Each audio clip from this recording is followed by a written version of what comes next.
Hey friends, Dan here from Gen X Reacts. Today I'm gonna go over a few things when it comes to just practicing guitar and just kind of getting into it.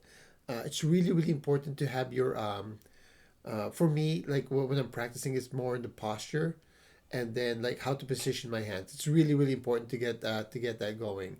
As a Gen Xer, right? It's a little bit harder to like pretty much like you're trying to learn guitar and you have to like maneuver your guitar headstock at the same time. So, important thing. Uh, hey friends, Dan here from Gen X.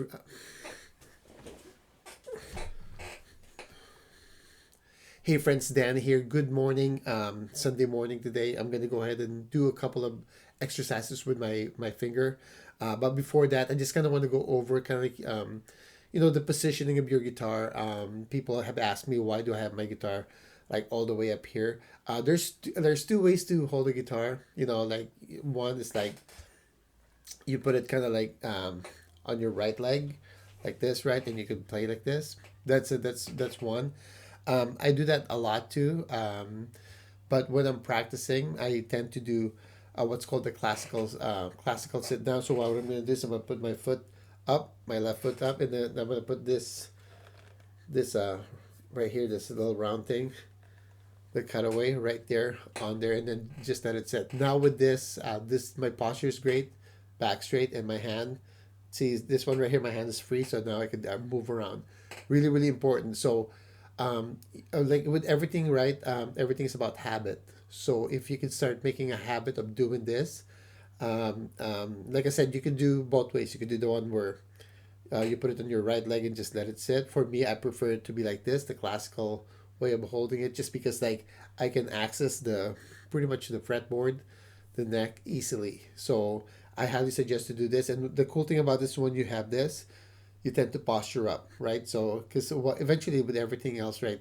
From typing to doing like work like this, people tend to kind of curve their head, especially like iPad with kids today, right?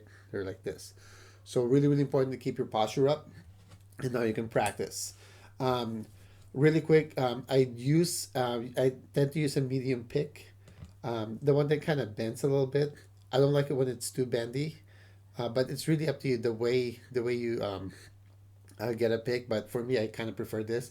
Sometimes I'll go with a harder pick. When it comes to the strings, I use about a 10. Right now, I'm using a 9. I'm trying it out. It feels kind of weird. It feels soft. I'm used to doing 10s. Really build you callus. But for bending, if you're just starting out, 9s are great. Or if you really want to get into it right away, like strengthen those fingers, go for a 10. Some people they go for 11 gauge. When I'm talking about the gauge, is the high string on E, right? So when you bend, like you're really gonna have to push for that. Make sure you have callus, otherwise it's gonna hurt. So those are like the just a couple of things that just kind of like a reminder to like the posture is really important. So you can start playing,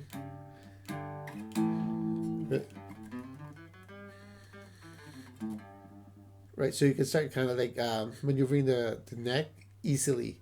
So those are like the most important things, making sure the posture, so it's easier to hold it in here. Another thing, just one more, is practice. Okay, all on all my lessons right now, I always say this, right? There's no magic bullet when it comes to learning guitar. Learn your fundamentals first. Fundamentals is really important. What are those? You got to learn pretty much the metronome, right? The rhythm, like how to play a rhythm, like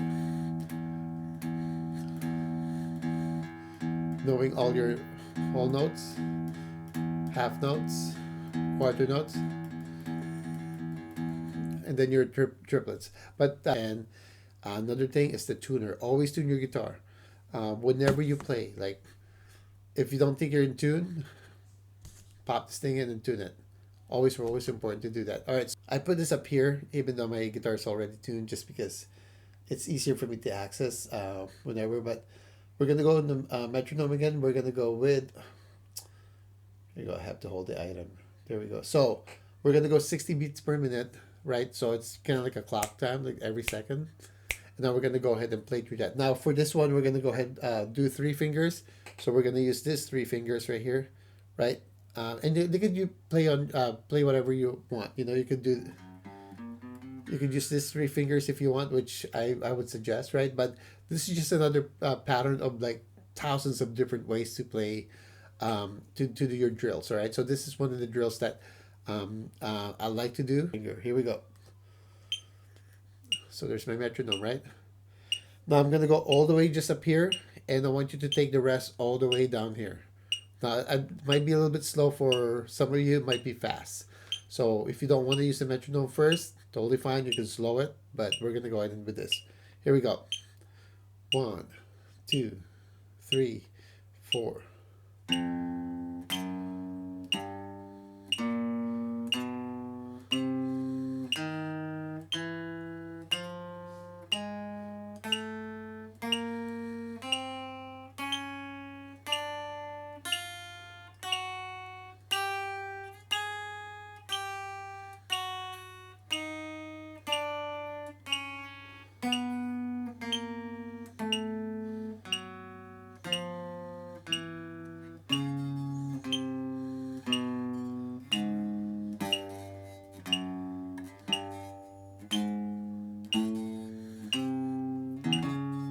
See, I made a mistake right.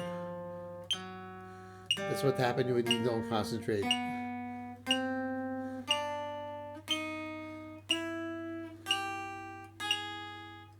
Move.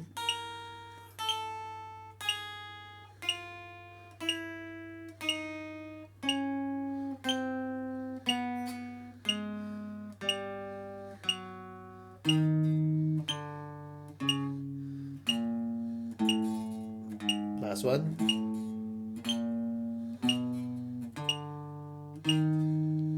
See, I'm still rushing it.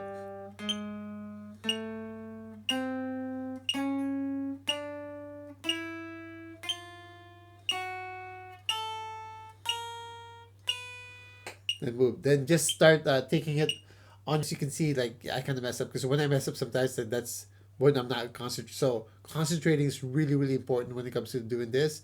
The more you concentrate, even just for a few seconds, 30, 60, 40 seconds, what's happening is your mind connection with your motor neurons connecting. That's pretty much it. So you're pretty much creating a new mental groove to put your hand and your brain together, which is kind of cool, right? Hand and brain, right?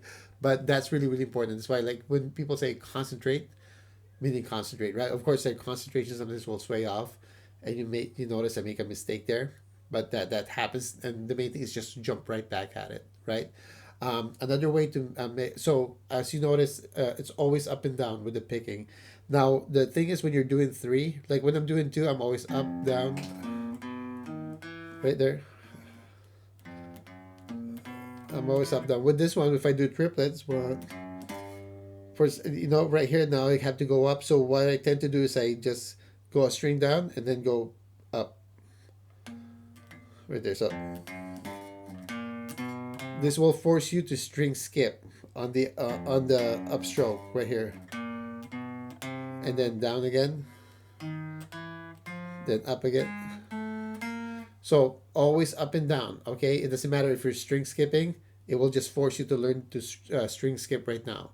And another way to do it, to if you, let's say you think you're getting bored, right, with the, so you do this, do this.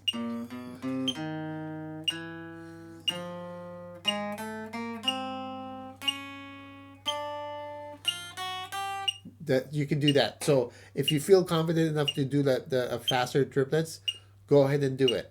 Okay, because if you know you're hitting the notes on every beat, go ahead and level up, right? And eventually you want to, what's gonna happen? It's like repping, right? Like if you're working out, I can go 70 down.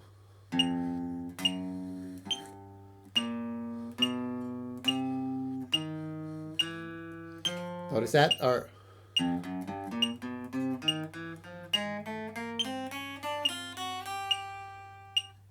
all right, so that's pretty much it. That's the practice for today. Start working towards it.